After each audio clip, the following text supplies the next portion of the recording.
Mr. Silent Channel. Please don't skip the ads, at paki-like naman, share at subscribe mo na rin, salamat. Kabanata 1871 hanggang 1880. 1871 oo. Bahagyang hinaplos ni Fan ang mukha ng babae gamit ang isang kamay at ngumiti, hindi ba ako isang kakaibang numero? Ang aking kapalaran ay hindi isang propesya, ito ay makikita sa isang panaginip. Ikaw. Sabi din, natatakot ka, pero dapat mas magtiwala ka sa akin, di ba? Hindi, pakiramdam ko, iba ang pagkakataong ito, kahit na nagpunta ka sa sinaunang mundo ng mga engkanto noong nakaraang pagkakataon at hindi ka nakabalik ng ganoon katagal, hindi pa ako kailanman naguguluhan. Tinakpan ni Su Chingzo ang kanyang puso gamit ang isang kamay. Sumasakit ang puso ni Ye Fan nang makita niya ang nag-aalalang hitsura ng kanyang asawa, ngunit alam niyang hindi pa ngayon ang panahon para sa mga bata na umibig. Mahigpit niyang hinawakan ang malamig na payak na kamay ni Su Chingzo, asawa, tingnan mo ako. Su. Itinaas ni Chingzo ang kanyang ulo at tumingin kay Ye Fan na may mamasa-masa na mga mata, matinding pagkabalisa at pag-aatubili na humiwalay ng may pagmamahal, na para bang umaapaw ang tubig. Noon pa man ay mayroon lamang dalawang uri ng tadhana sa mundong ito, ang isa ay tinatawag na destiny. Ang isa ay tinatawag na destiny. Ako. Hindi naniniwala sa tadhana, patuloy kong hinamon ang mga limitasyon ng buhay at kamatayan, at nagpractice ng mas mahirap kaysa sinuman, para sa ngayon hindi na kailangang magbitiw. Ako. Gusto rin kitang makasama, kasama si Tuan Chun, Nanay, Tia Jiang. Sa lahat ng tao magpakailanman, ngunit habang nangyayari ito, mas kailangan natin itong mapagpasyang labanan. Ito lang ang pagkakataon para makagawa ng pangwakas na desisyon, escape can't solve it any questions, can you understand me? Su. Dahan-daang ipinikit ni Chingzo ang kanyang mga mata, tumulo ang mga luha na parang sirang butil, at nabulunan, ayoko maintindihan. Ayoko. Bagamat sinabi ng babae, hindi ginawa ni Ye Fan. Alam mo, mas naiintindihan niya ang lahat ng sinabi niya kaysa sa iba. Ang venue. Ang clan ng Xia Kingdom at ang mga tao ng sinaunang Wazangman, umaasa na ang mga mata ni Ye Fan ay napuno ng pagkamangha at paghanga sa oras na ito. Ang ilang mga opisyal na may suot na sombrero, kahit saang bansa sila nanggaling, ay tahimik na nagtanggal ng kanilang mga sombrero. Tahimik na pinunasan ng ilang matataas na babaeng lider ang gilid ng kanilang mga mata. Sa sandaling ito, si Xu Lingshan, na nakaupo doon, ay napansin na may balitang nagmumula sa kanyang mobile phone. Pagkalabas niya at pagmasdan ay namutla ang mukha niya.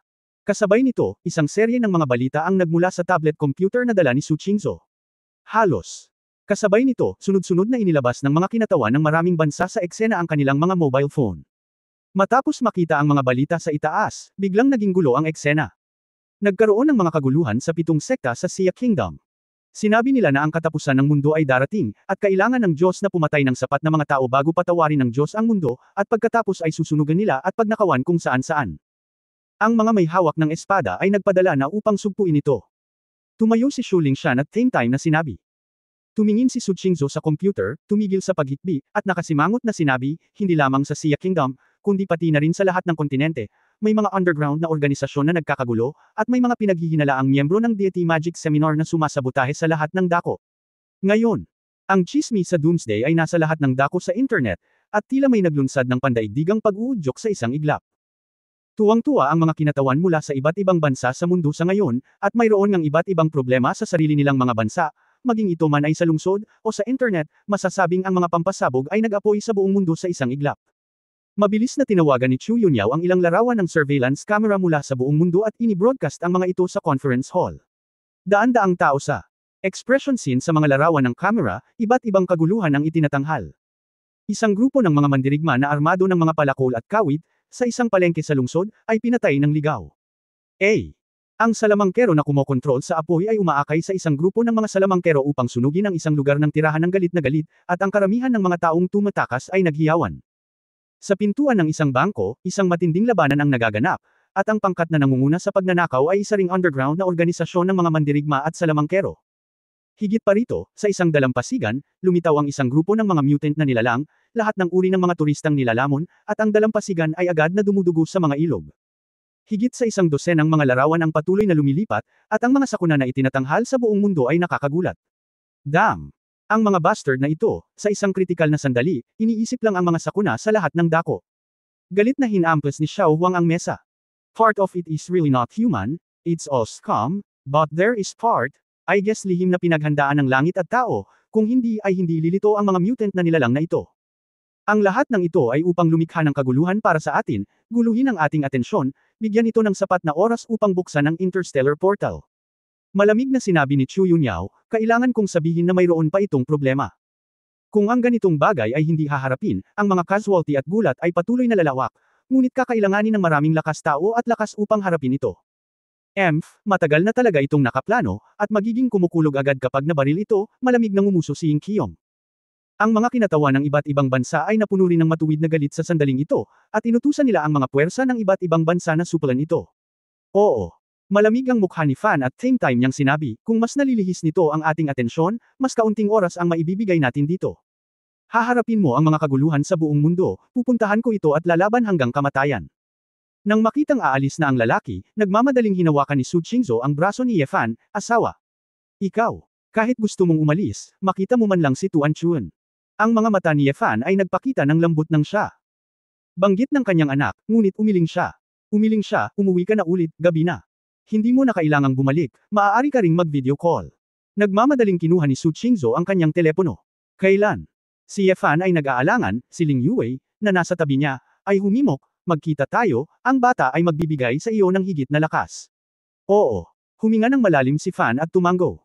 Sabik na nag-video call si Su Qingzhou mula kay Tia Jiang sa bahay. Bagamat hindi matatag ang signal, sa wakas ay nakalusot siya. Oh, miss, napanood mo na ba ang balita? Bakit ang gulo ng mundo? Si Tita Jiang ay nanunood ng balita sa TV sa bahay. Su. Nagmamadaling sinabi ni Qingzhou, Tita Jiang. Nasaan si Tuan Chun? Ikot-ikot. Sabi ni Tita Jiang, kanina lang siya dinala ni Wanqing para maglaro, at hindi pa siya bumabalik. Nga pala, hindi ligtas sa labas, kaya bakit hindi mo sila tawagan pabalik? Nang marinig ito ni Su Qingzhou, nagmamadali siyang nag-dial sa video call ni Ji Wanqing. Pagkaraan ng ilang sandali, nakakonekta ang tawag, ngunit ang taong lumabas sa video ay nagpahatid sa lahat. Natulala. Sa susunod na silid, isang bulag na matandang babae ang lumitaw sa screen. At sa likod niya, si Ji Wanqing, na may walang pakialam na ekspresyon, ay nakatayo sa gilid ng sofa. Sa sofa, nakahiga ang isang batang comatose. Kamahalan na sword god. Kilala mo ba ako? May malungkot na tingin sa mukha ng matandang babae. Oo. Nanlamig ang mga mata ni Fan, ang propeta. Anong nangyayari? Maaraw na gabi. Si Ji Wanqing doon ay walang sinabi, na parang wala siyang narinig. Siya ay kasing lamig ng isang iskultura, at siya ay ganap na naiiba sa kanyang karaniwang maayos at magiliw na hitsura. Kabanata 1872. 1872. Wanqing. Bakit ka galing sa ether? Biglang tumayo si Ji Hantian.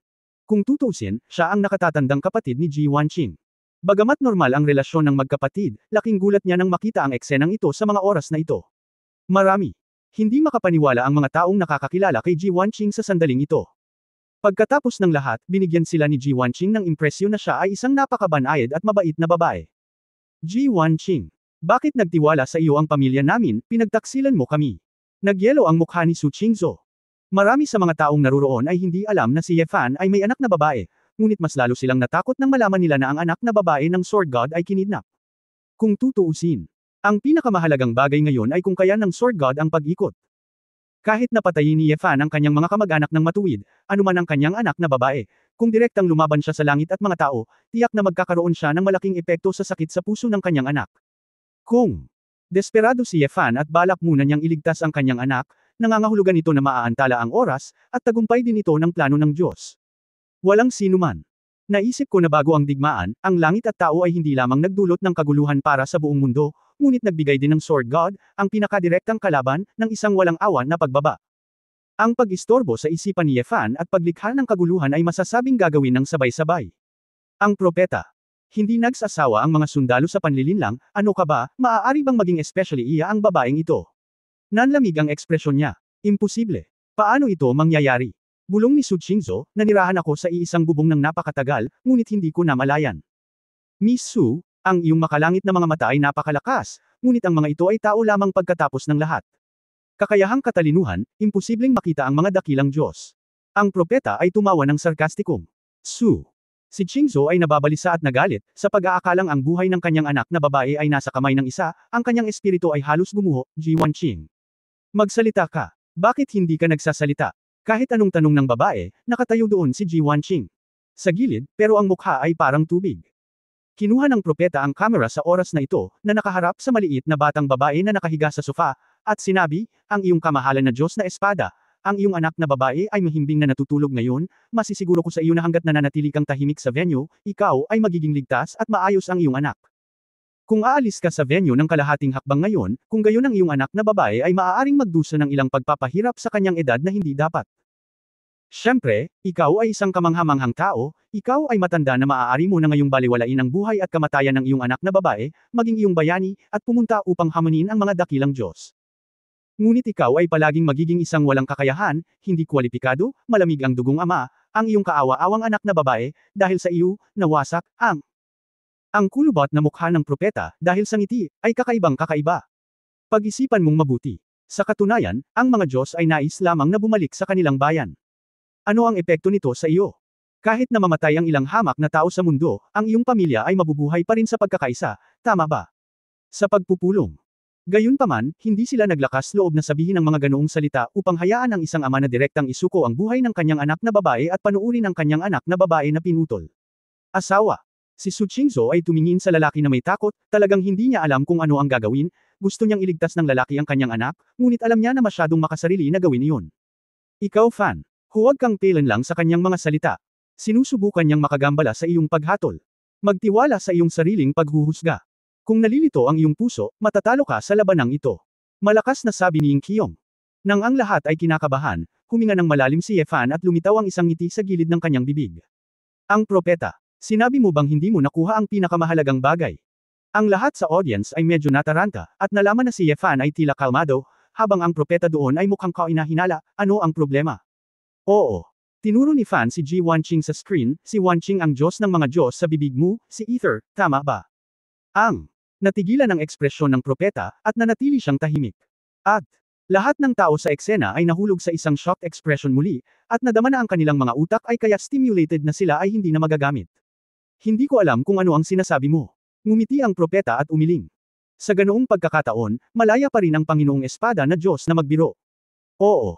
Ngumisi si Fan at biglang sumigaw, Xiao Hui. Sa sandaling nahulog ito, biglang lumitaw ang isang figure mula sa isang asul na espasyo at pumunta sa gilid ni Ye Fan. Ang taong nagpakita. Ang asul na buhok na salamangkero sa kalawakan, na may hawak na bagong likhang wan sa oras na ito, ay ganap na nagpakawala ng kanyang mahiwagang kapangyarihan, at isang alon ng salamangka sa kalawakan ang tumawid sa eksena. Tayo. Pumunta ka. Ipinatong ni Vinie sa mga balikat ni Ye Fan, at agad na nagsimulang magteleportasyon muli. Sa screen ng mobile phone ni Su Qingzhou, biglang lumitaw ang isang space portal sa kwarto doon. Oo. Agad na lumitaw ang fan and void sa silid. Lahat ng ito. Masyadong mabilis ang nangyari, sa halos 3 segundo, nakapasok na si Ye Fan sa silid na libu-libong milya ang layo mula sa lugar ng komperensya. Xiao Hui. Sa conference hall, tumingin si Su Qingzhou sa pasukan sa di kalayuan, figure ng isang binata, ito ay si Feng Xiaohui. Xiaohui, ikaw, hindi ka bumalik sa iyong bayan. Naisip ni Su Qingzhou na ang binata ay kumain sa bahay noong araw na iyon, at bumalik na sa kanyang bayan kasama si Feng Yaing upang ipagdiwang ang bagong taon, ngunit hindi niya inaasahan na dadalo siya sa komperensya. Nahihiyang ngumiti si Feng Xiaohui, at kumaway sa lahat, sinabi sa akin ng bayaw na magtago mula sa kawalan, itinago ko ito noon, pasensya na. Ngayon, lahat ng tao sa field ay biglang nagising sa isang bagay. Ito pala ay naayos na ni Ye Fan ang lahat ng ito. Feng Xiaohui. Ang kakayahan niya ay ihiwalay ang lahat ng espiritual na kapangyarihan. Sa unang sulyap, ang ganitong uri ng kakayahan ay basura, na may ganap na espiritual na depensa, ngunit hindi aktibong umaatake, ngunit ganap nitong maiwasan ang pag-atake ng mga magic at radar band. Ang epekto ng pagtuklas ng enerhiya. Hindi rin. Maiintindihan ng Ether o ng propeta kung ano ang nangyari sa loob ng isang tiyak na saklaw kung nasaan si Feng Xiaohui, ni hindi nila alam ang lokasyon ni Feng Xiaohui. Sa makatuwid, Feng Xiaohui at Void ay magkasamang nagtatago, ang isa ay maaaring maiwasan ang pagtuklas, at ang isa ay mahusay sa pag-iwas. Ang kombinasyon ng dalawa ay maaaring inilarawan bilang hindi alam. At, kakatapos lang sumigaw ni Ye Fan, inilabas ni Feng Xiaohui ang kakayahan, at ang Void ay maaaring mag-spell at teleport kay Ye Fan. Samantala, sa bahay sa kabila.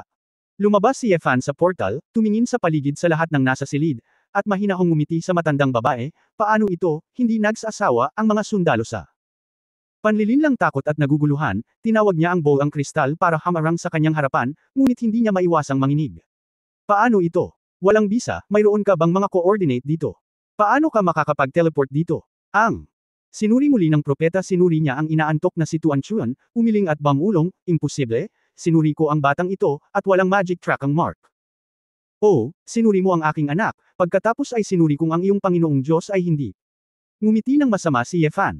Biglang nanginig ang propeta, inikot ang kanyang ulo para harapin si Ji Wanqing na hindi makapaniwala, ikaw. Kabanata 1873 Kawili-wili. 1873 G. Ang walang ekspresyon na mukha ni Wanqing sa wakas ay hindi na nakapagpigil. Dinampot niya ang mga bola sa sofa, pagkatapos ay tumakbo kay Ye Fan na may masamang tingin at nagtago sa likod ni Ye Fan. Kuya Ye Fan, sa wakas nandito ka na. Naramdaman ng batang babae na malapit nang lumundag ang kanyang puso, mabilis siyang huminga, kumikinang ang kanyang mga mata, at tiningnan niya ang maliit na mataba na batang babae sa kanyang mga bisig na may pagkakasala, I'm sorry. Tuan-tuan. I'm sorry, ang. Sa wakas ay napagtanto ng propeta ang isang bagay, at siya ay pinagalitan, asawa. Maglakas loob kang suwi ng Panginoong Diyos. Sa sandaling lumabas ang mga salitang ito, lahat ng nasa conference room na nanunood ng lahat ng ito ay medyo natigilan. Si Ji Wanqing ba ay isang Diyos? Bakit muli siyang sumuwi sa mga Diyos? Inunat ni Ye Fan ang kanyang kamay, hinaplos ng bahagya ang buhok ni Ji Wanqing, at sinabing, gusto lang ni Wanqing na maging sarili niya, hindi siya kailanman naging tapat sa ether, kaya paano siya magiging masuwayin? It's your God sama, napakaliit nito. Babae ako, sa totoo lang, masyadong minamaliit nito ang mga tao, at kapag natalo ito kay Xuanyuan Wangdi, dapat itong tumigil, bakit kailangan pang gumaling ang peklat at kalimutan ang sakit? Sa sandaling lumabas ang mga salitang ito, lahat ng nasa conference hall doon, at nakaramdam ng labis na pagtataka. Ano? Natalo ang mga makalangit na tao sa mga ninuno ng Xuanyuan. Nagulat si Ji Tianliu. Paano nalaman ni Ye Fan? Nagtaka si Huang Yuzhan. Nagkaroon ng maraming talakayan, at ang propeta sa silid ay mukhang malungkot at hindi sigurado. Oo. Ngumisi ang Fan, bakit, hindi ka komportable sa madilim na kasaysayan ng iyong mga Diyos? Hindi natalo ang mga Diyos. Hindi. Ang propeta ay nanginginig sa pananabik at malakas na sumagot, pinili lang ng mga Diyos na baguhin ang kanilang diskarte. Oo. Napabulalas ang Fan, huwag kang maging katawa-tawa, sinabi na sa akin ni Wanqing ang totoo. 10 taon na ang nakalilipas, nang ang angka ng Xuanyuan ang namuno sa China, sinubukan nilang salakayin ang Dragon Vessel, ngunit si Lu, na binabantayan niya, ay sinubukang salakayin ang mga ugat ng dragon. Natuklasan ang mythical beast. Na ang angka ng Xuanyuan, ang patriarch ng angka ng Shenlong noong panahong iyon, ay direktang tinalo ang iyong Panginoon gamit ang layunin ng espada sa antas ng emperador. Bagamat hindi ito direktang binugbog, ito ay malubhang na pinsala, at ang katawan nito, iyon ay, ang enerhiyang katawan, ay nasa bingit ng pagwawaldas. Pagkatapos ng lahat, Xuanyuan. Gayunpaman, nasugatan ito ng husto sa layunin ng espada na ang katawan nito ay hindi na makaabsorb ng enerhiya, tulad ng isang tao na hindi makabalik ng dugo at patuloy na pagdurugo, naghihintay na itong mamatay. Gayunpaman, ang iyong Master Ether, upang patuloy na mabuhay, ibinigay ang kanyang enerhiyang katawan at piniling ibuhos ang kanyang kaluluwa sa katawan ng tao. Para dito, ito ay talagang isang kahihiyan. Pagkatapos ng lahat, ang marangal na Ether ay maaari lamang magpatuloy na mabuhay sa katawan ng mababang lahi ng tao. Ngunit upang makabalik sa kanyang sariling planeta, maaari lamang nitong isuko ang sirang enerhiyang katawan nito, at mahalagang iligtas ang kaluluwa nito. Gayunpaman, nakatagpo din ito ng problema. Ang espiritual na kapangyarihan ng Ether ay makapangyarihan dahil ang kaluluwa ay mas malakas kaysa sa tao. Ang gayong kaluluwa ay may kakayahang mag-isip ng nakapag-iisa, at ang kakayahang pag-aralan ang pangkalahatang sitwasyon ng iba't ibang mga sitwasyon ay mas malakas. Kapag tao mag-isip tungkol sa isang problema, sila ay madalas na ipinahayag sa pamamagitan ng kanilang subjective na kamalayan, at maaari silang maging mapusok at bulag, dahil ang taong nag-iisip tungkol sa isang problema ay karaniwang isang tao, at ito ay hindi sapat na komprehensibo. Ngunit iba ang Ether. Ang Ether ay ang buhay ng katawan ng enerhiya. Nag-iisip sila tungkol sa isang problema, tulad ng ginagawa ng computer sa paraan ng pag-aalis at pagtatasa ng tree diagram, at maghahanap ng pangwakas na resulta sa pamamagitan ng malalaking operasyon ng data. Parang lang. Pagharap sa isang problema, magkakaroon ng isang anghel at isang demonyo, at pagkatapos ng patuloy na labanan, sila ay darating sa pangwakas na conclusion sa halip na gumawa ng emosyonal na mga paghatol sa perceptual. Sa etheric soul, mayroong higit sa isang mode ng pag-iisip, at sa sandaling umalis ito sa katawan ng enerhiya, ang mga independenteng mode ng pag-iisip na ito ay madaling mahahati. Parang lang. Ang dalawang kambal na orihinal na pinagbuklod at may kanya-kanyang ideya, sa wakas ay nakalas ang mga tali at malayang nakatakbo. Nang subukang muling magkatawang tao bilang isang tao, ang sarili nitong kaluluwa ay naghiwalay, at ang ilang mga kaluluwa ay minamaliit pa rin ang mga tao, sinubukang agawin ang mga ugat ng dragon, at iginiit na bumalik sa kanilang sariling planeta. At kinikilala ng kaluluwa ng kabilang kalahati ang status quo, kinikilala ang lakas ng mga tao, nararamdaman na hindi nito kayang talunin ang angkan, at ang pagbabalik sa sariling planeta ay hindi magbabago ng anuman, mas handang magpasalamat kay Xuanyuan Wangdi para sa kanyang kabaitan, at umiiral bilang isang tao mula noon. Pagkakaroon. Sinabi iyon, nilingon ni Ye Fan si Ji Wanqing na nasa tabi niya. Biglang naunawaan ng lahat na ang katawan ni Ji Wanqing ay ang mabait na kaluluwang etheric. Upang maging tumpak, ito ay isang paraan upang makilala ang status quo. Ang pagkilala sa etheric na personalidad ng mga tao ay walang kinalaman sa mabuti at masama, ngunit ito ay palakaibigan sa mga tao. Asawa. Ang Dharma King ba ang kabilang kalahati? Kalahati ng etheric soul? Tanong ni Su Qingzhou. Yeah. Tumango si Fan at sinabing, tama. Haring Doom at Wanqing, ang kanilang mga katawan ay mga lalagyan ng tao, na maingat na nilinang sa pamamagitan ng biochemical na teknolohiya ng ether. Bagamat ang kaluluwa ay nahati, ang bahagi ng kaluluwa na nagsisikap na makipagkumpetensya para sa ugat ng dragon, ang hari ng araw ng paghuhukom, ay mas makapangyarihan, kaya ito ang nagkukusa. Ang hari ng Dharma. Bagamat ang karamihan sa etheric na impormasyong nakuha ni Wanqing ay walang kaugnayan sa labanan, ito rin ay isang mahalagang tagumpay ng etheric na sibilisasyon, kaya hindi ito maaaring talikuran ng Dharma King. Gayunpaman, ayaw ng kanyang kabanalan na makagambala si Wanqing sa kanyang plano. Itinuring niya lang si Wanqing bilang isang database, at kung kinakailangan, hiningi lang niya ang impormasyong gusto niya. Kaya't pumasok si Wanqing sa hibernation mula sa sandaling lumitaw siya, noong siya ay isang sanggol, at hindi lumaki ng maayos. Sa prosesong ito, walang magawa si Wanqing. May nakuha siyang impormasyon na hindi siya magaling makipaglaban.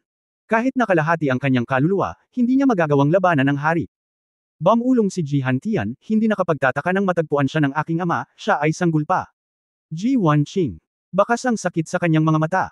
Para sa kanya, bagamat madalas siyang natutulog pagkatapos niyang lumitaw, ang ganitong uri ng bilang na 10,000 taon ng pagkakulong ay isang bangungot. Dapat maintindihan mo rin ang nangyari mamaya. Nagpatuloy si Ye Fan, ang Dharma King ay umaasa sa katawan ng tao upang patuloy na gumaling, at natututong gamitin ang katawan ng tao upang makabisado ang mahika. Ito. Nakakalungkot na nang magplano ang Dharma King na umatake muli, nakasalubong niya si Ye Wuya. Tinalo ni Ye Wuya ang Dharma King, ikinulong siya sa mga ugat ng dragon, at hinigup ang aura ng lahat ng mga prehistoric na bato sa harap ng Dharma King. Ano ba? Ang aura ng Dragon Veins ay hinihigop ng martial god. Ang mga miyembro ng clan sa conference hall ay natigilan. Bakit ginawa ni Ye Wuya iyon? Napasimangot si Ying Qiong. Pwede. Ito ay isang pagkakamali. Kahit si Ye Wuya ay kayang makuha ang buong ugat ng dragon. Naguguluhan si Huang Yuzhan. Oo. Umiling si Fan at sinabing, ito ang sinabi sa akin ni Wanqing, at sa tingin ko ito ay dapat tama. Maaaring ang iba ay walang kakayahan, ngunit maaaring talagang kayanin ni Ye Wuya. Kung tungkol sa ang layunin ni Ye Wuya sa paggawa nito, ang sinabi niya mismo ay sisirain niya ang lahat ng kanyang iniisip sa harap ng Dharma King Doom. Akala niya, interesting. Ito ay nakakatuwang bagay. Si Ji Tianliu at ang iba ay natigilan. Kabanata 1874 ang totoong ako. Noong 1874. Nalaman na lang nila na kapag nawala ang aura ng Dragon Vein, bagamat naisip nila na may kinalaman ito kay Ye Wuya, hindi nila akalain na kaya ni Ye Wuya ang lahat ng aura ng mag-isa. Ang punto ay, hindi nila naiintindihan, kung bakit ginawa ito ni Ye Wuya. Oo, ito ay kawili-wili. Malamang na iniisip ni Ye Wuya na ang ether na ito ay napakahirap na makauwi at naghintay ng 10,000 taon upang makabalik. Bilang isang ang resulta sa harap ng ether, nasisipsip niya ang lahat ng mga prehistoric na bato, nakatumbas ng isa ang pagsira sa pag-asa ng 10,000 taon ng ether sa isang iglap ay syempre lubhang kapanapanabik. Ngumiti ang lahat ng pilit.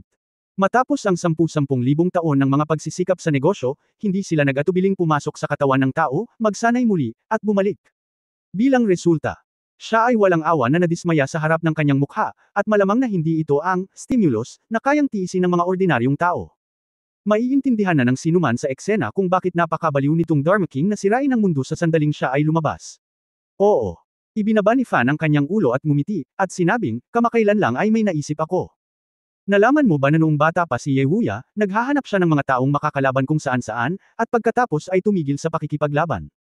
Siya ay may lakas na durugan ng hari, ngunit ayaw niyang direktang kunin ang mga tao para sirain ang Deity Magic Seminar at itayo ang mga sinaunang Diyos, ngunit hinayaan niya ito at nagsimulang asarol ang lupa para magtanim ng mga gulay at mag-aral ng pagkain. Siya gumawa ng mga bagay na walang logika, at ito ay ganap na nakabatay sa kanyang sarili noong panahong iyon. Gusto ko ito. Kaya, para sa kanya, maaaring ito ay isang kapritsyo lamang, at sinisipsip niya ang mga ugat ng dragon, na hindi karaniwan. Sa katunayan, walang sinabi si Ye Fan. Kung isang taon na ang nakalipas, baka hindi na niya sinabi. Intindihin ang diskarte ni Ye Wuya. Ngunit sa nakalipas na taon, habang ang kanyang sariling lakas ay tumaas sa antas kung saan matatanaw ang mundo, unti-unting natuklasan ni Ye Fan na sa katunayan, maraming bagay ang mabuti para sa kanya, at hindi na niya kailangang mag-isip ng labis. Kahit na Iyong mga powerhouse na inaalagaan lamang ang kanilang sarili at ang mga karaniwang tao, sa katunayan, bahagi nito ang katotohanan. Dahon. Si Wuya ay hindi kumikilos ng lohikal o makatwiran, ginagawa lang niya ang anumang gusto niya. Kaya, para sa kanya, anumang angkan, pamilya, inapo, o Dragon Veins o Dharma Kings, ay mga bagay lamang na interesado siya, at kung hindi siya interesado, sisirain niya ang mga ito. Oo. Hindi alam ni Fan kung si Ye Wuya ay si Ye Wuya o ang kanyang lolo sa dugo. Ang tanging bagay na sigurado ay hindi pa rin siya makapag-isip tungkol sa mundo sa mga mata ni Ye Wuya. Pagkatapos makinig sa mga salita ni Ye Fan, pinag-isipan ng lahat ang mga aksyon ni Ye Wuya sa buong buhay niya, at hindi nila maiwasang manahimik. Hindi. Banggitin si Ye Wuya, hindi talaga nila maintindihan ang ugali ni Xiao Ru. At ano ang nangyari mamaya? Si Wan Qing ay nagpakita sa bahay ni Ji, anong nangyari? Tanong ni Su Qingzhou. Napabuntong hininga si Ye Fan, tumalikod mula sa mga bisig ng batang babae, niyakap si Tuan Tuan, at pagkatapos ay sinabi, Wan Qing, ang iba pa, ikaw na mismo ang magsasabi nito. Ngayon, ang katotohanan ay dapat ibunyag. G. Tumango si Wan Qing. Huminga ng malalim, at saka nagpaliwanag.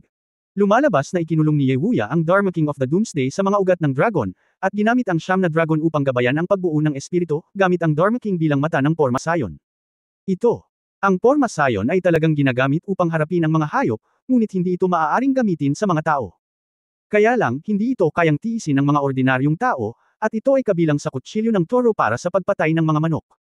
Ang iba ang Dharma King, dahil ang kaluluwa ng Dharma King ay malakas, kaya't kaya nitong makayanan ang napakabaliw na pagdagsa ng espiritual na enerhiya.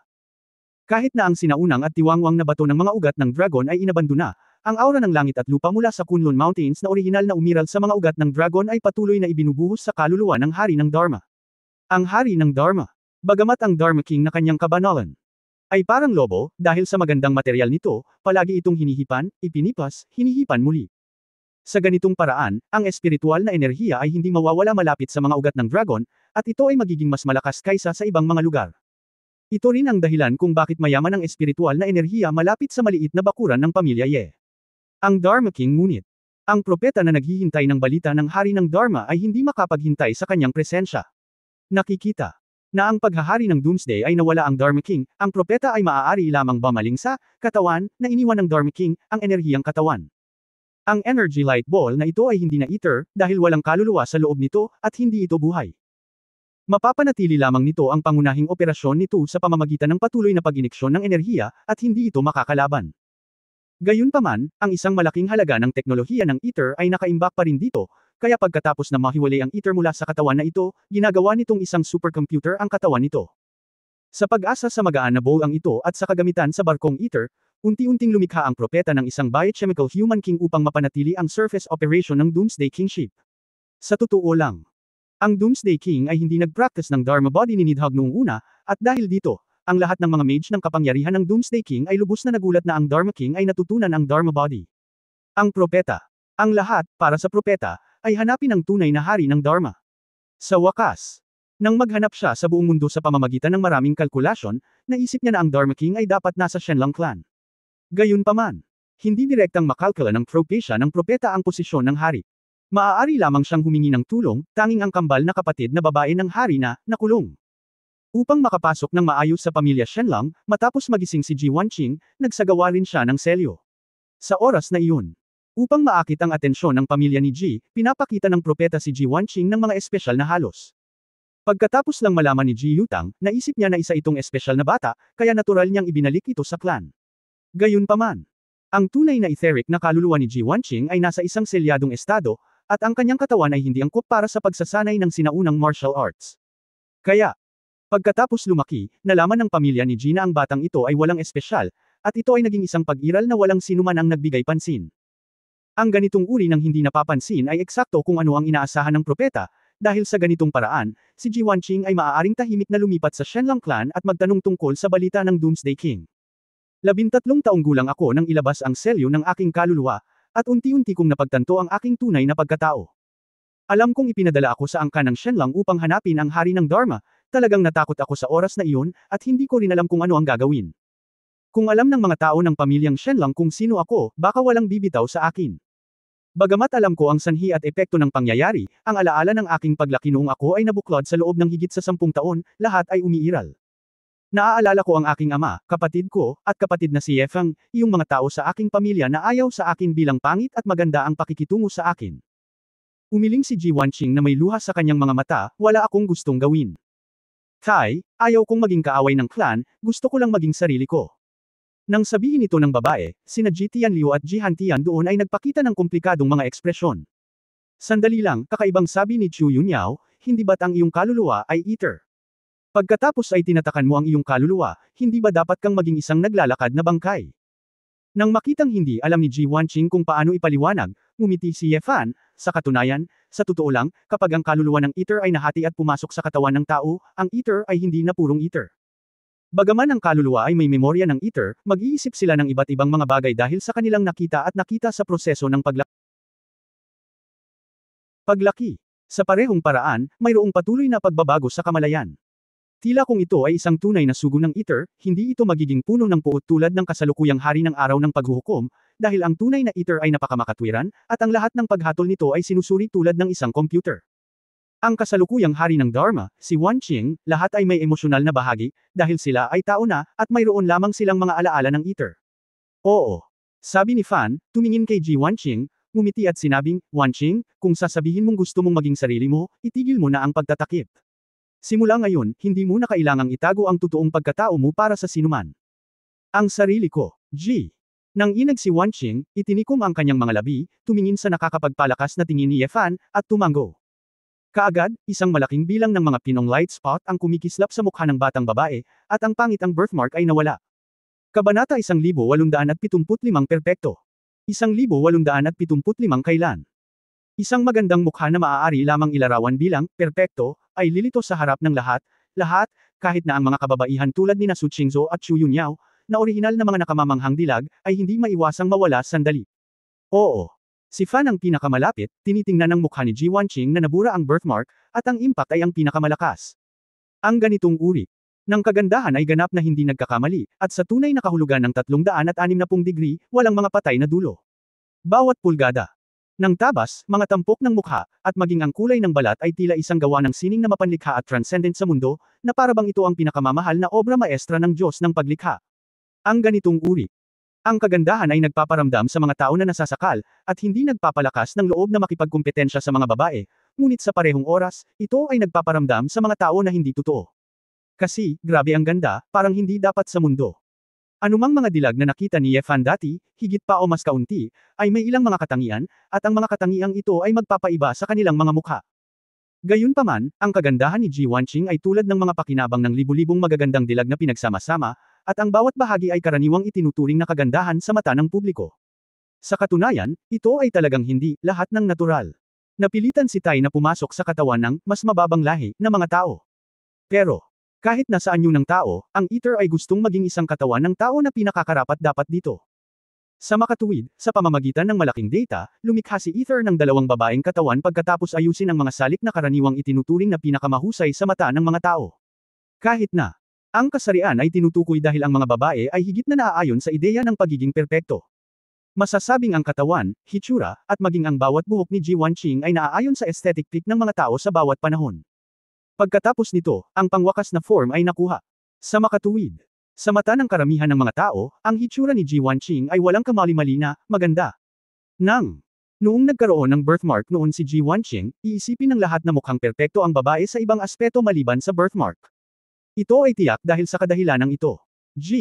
Hindi pa rin sanay si Wanqing, inalis niya ang birthmark na ginamit niya para matakpan ang hitsura, umiiwas ang mga mata, namumula ang mukha, mas nakakaawa. Huminga ng malalim si Ye Fan. Naalala niya na noong pumunta siya sa kwarto ni Ji Wanqing at dumating ang dalaga para buksan ang pinto pagkatapos maligo, ito ang unang pagkakataon na nakita niya ang totoong mukha ni Ji Wanqing. Yung tipong visual impact, ang pagkabigla na dala nito, sariwa pa rin sa kanyang alaala. Gaya ng nakikita mo, ang birthmark sa mukha ni Wanqing ay para hindi siya mapansin, para siya ay mapabilang sa pamilya Shenlang. Ang mga aktibidad, kapag naghahanap ng Dharma King, ay hindi nakakaakit ng labis na pansin. Kung siya ay lilito sa isang tunay na mukha, tiyak na makaakit ito ng maraming pansin, kung gayon ito ay magiging abala. Gayunpaman, hindi pa nabawi ni Wanqing ang ether na bahagi ng memorya. Noong panahong iyon, talagang hindi siya comfortable sa gayong tanda ng kapanganakan, sabi ni Ye Fan.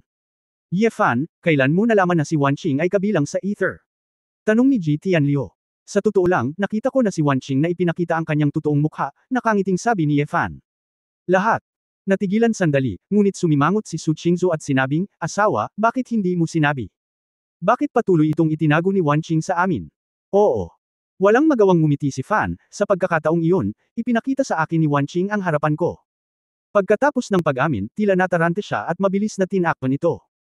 Akala ko noon na si Wanqing ay may isang uri ng sekreto, lahat ay may privacy, at iginagalang ko siya, kaya hindi na ako nagtanong pa. Ngunit kalaunan ay napagtanto ko na si Wanqing ay hindi.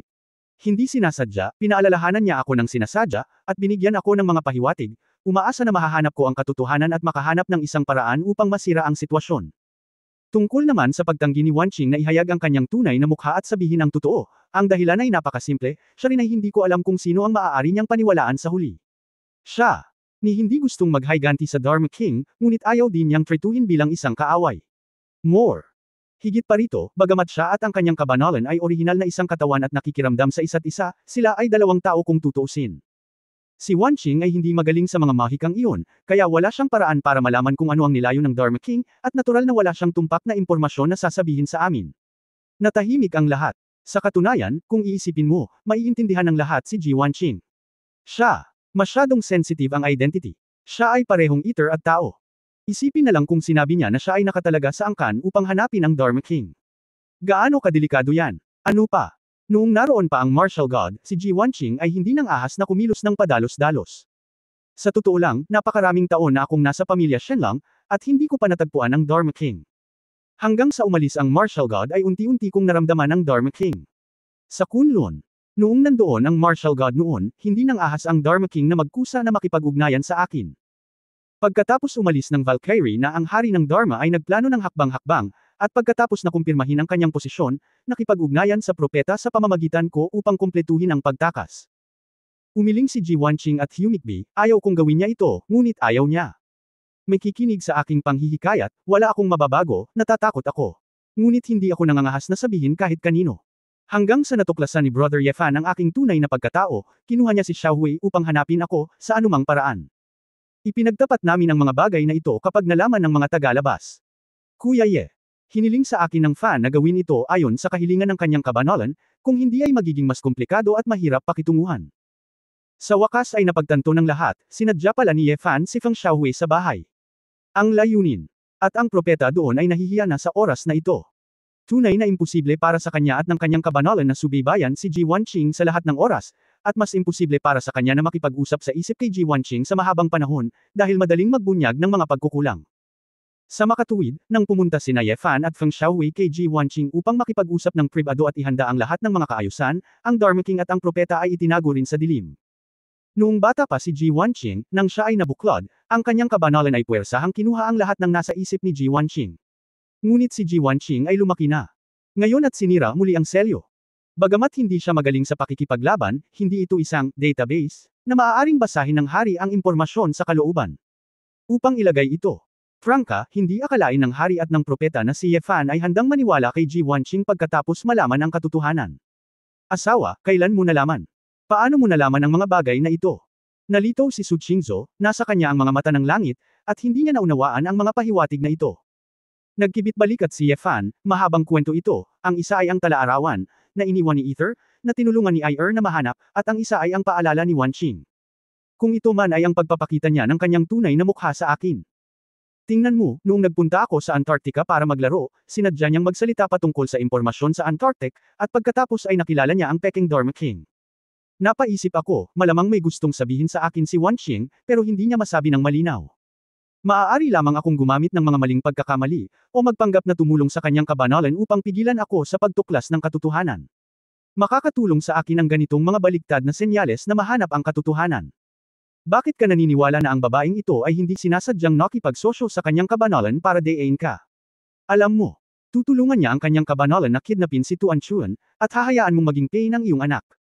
Hindi ka ba natatakot sa kanyang pansamantalang pag-aalsa? Tanong ni Chu Yunyao. Oo. Tumingin si Fan sa mabilog na babae sa kanyang mga bisig, ngumiti, tumingin kay Ji Wanqing at sinabing may emosyon, hindi talaga ako naniniwala sa kanyang kabanalan, ngunit handa akong maniwala kay Wanqing. Maaaring hindi maintindihan ni Ether kung ano ang mga emosyon ng tao, ngunit ramdam ko ang sinseridad sa mga mata ni Wanqing, siya si Wanqing na nakatira sa iisang bubong kasama natin, hindi isang kaaway. Kapatid na Yefan. Salamat. Hindi napigilan ni Ji Wanqing na panasan ito muli. Silly girl, bakit ka nagpapasalamat sa akin? Kailangan kong magpasalamat sa iyo, magtiwala ka sa akin na hindi kita sasaktan. Taos-pusong sabi ni Yefan.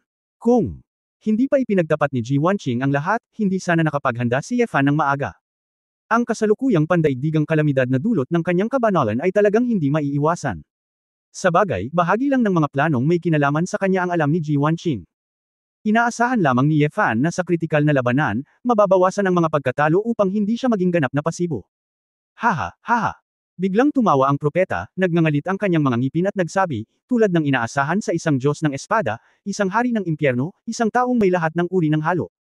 Hindi ko talaga inaasahan na kukumbinsihin mo ang taksil na ito, ang isang Diyos na sumuko sa mga tao ay hindi na isang Diyos, Ngumiti si Fan at nagsabi, Diyos. Si Ether ay Ether, at magkaibang lahi sila sa eroplanong ito, hindi mo ba talaga naiintindihan? Manahimik ka. Bawal kang lapastanganan ang paniniwala ko. Ang propeta ay galit na galit at sinabi, paano kung makita mo sa pamamagitan ng katotohanan?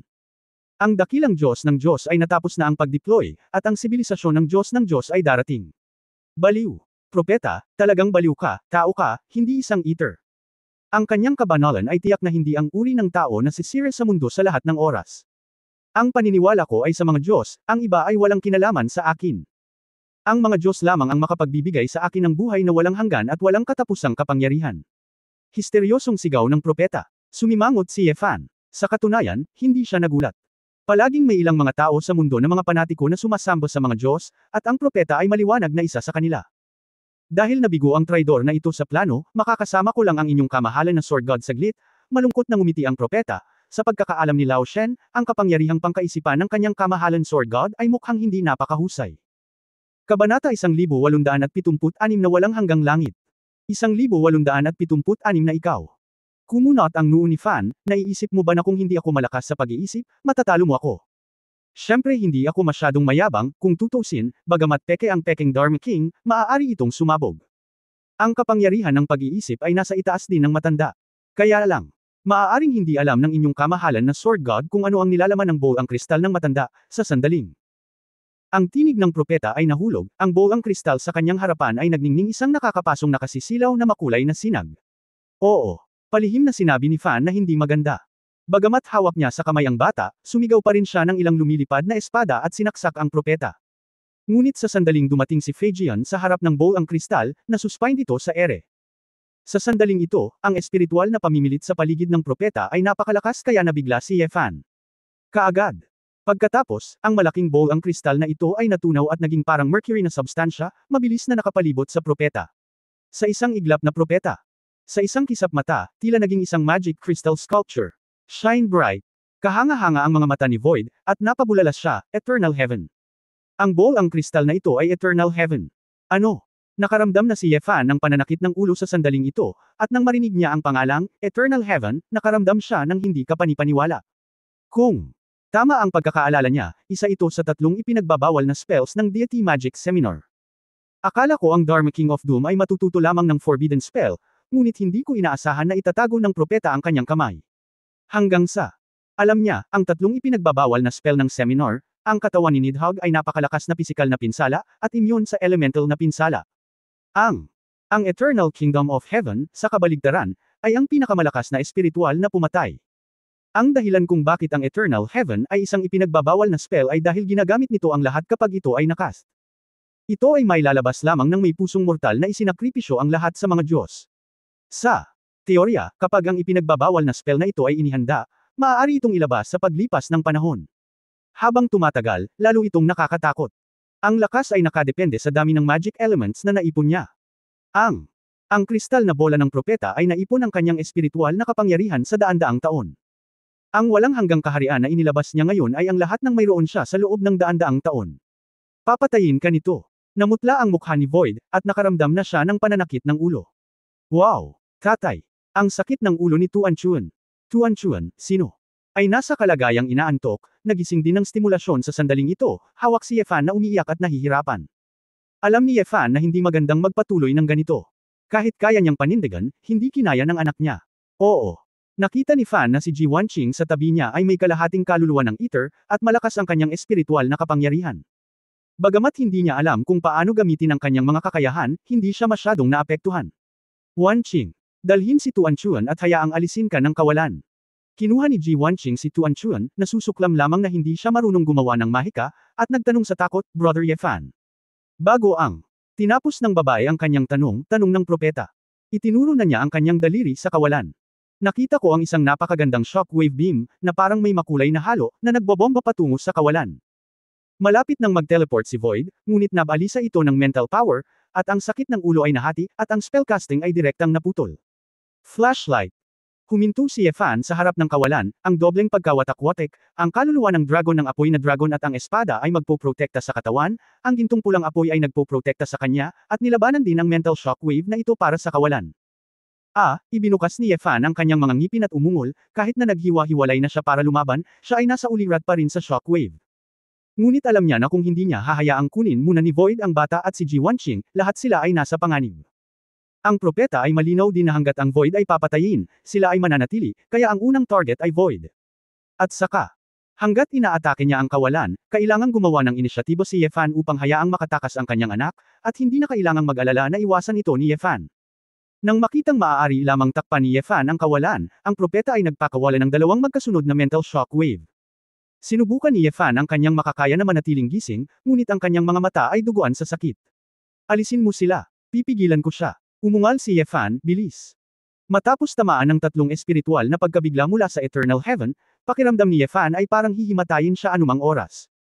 Sa katunayan, ang ipinagbabawal na spell na ito ay napakawalang lasa para kay Ye Fan. Basta simula pa lang umiiwas na siya, baliwala na. Kapag naubos ang propeta, mamamatay siya. Pero, sa ilalim ng gayong mga kalagayan, kung gusto niyang protektahan sina Tuan Chuan, Void at Ji Wanqing, kailangan niyang labanan ang walang hanggang langit na ito. Walang bisa. Malungkot ang mukha ni, at nagngangalit ang kanyang mga ngipin, hintayin mo ako. Sa sandaling bumagsak ang boses, mabilis na sinugod ni Void si Ji Wanqing, binuksan ang portal, at pinapasok sina Ji Wanqing at Tuan Chuan. Sa sandaling ito, ang propeta ay lumipat patungo sa tilapon ng Void action at naglabas ng tatlong sunod-sunod na shockwave. Para masigurado na walang mangyayaring masama, halos umasa si Ye Fan sa instinct para pilitin itong harangan ng tatlong beses. Alam niya na kung may hampas niya ng mabuti ang isang espada, kahit na ito ay isang espada, maaari niyang patayin ang propeta. Gayunpaman, ang kanyang isip ay pinasigla at ang kanyang kamalayan ay nagsimulang lumabo. Sa oras na ito, napakahirap para sa kanya na gumamit ng pangunahing depensa, lalo na ang pag-atake gamit ang sword intent. Sa harap niya, mga mata, nagsimulang magdilim at madilim, at hindi niya makita ng malinaw ang figure ng propeta. Kung alam niya ito, hinihiling niya na hindi niya pansinin ang 3,721 at patayin ang propeta mula pa sa simula. Sinisisi ko lang. Sword God. Hindi ko inaasahan iyon, wala kang pagkakataong hadlangan ng dakilang Diyos, dahil mamamatay ka sa aking mga kamay. Gagabayan ako ng mga Diyos sa pinakamataas na palasyo ng mahika. Bigyan mo ako ng buhay na walang hanggan. Ang natatawang itinulak ni propeta ang dalawang kamay, muling binuksan ang buong lakas ng baril nito, nagbuhos ng alon ng pinsala sa isip kay Ye Fan.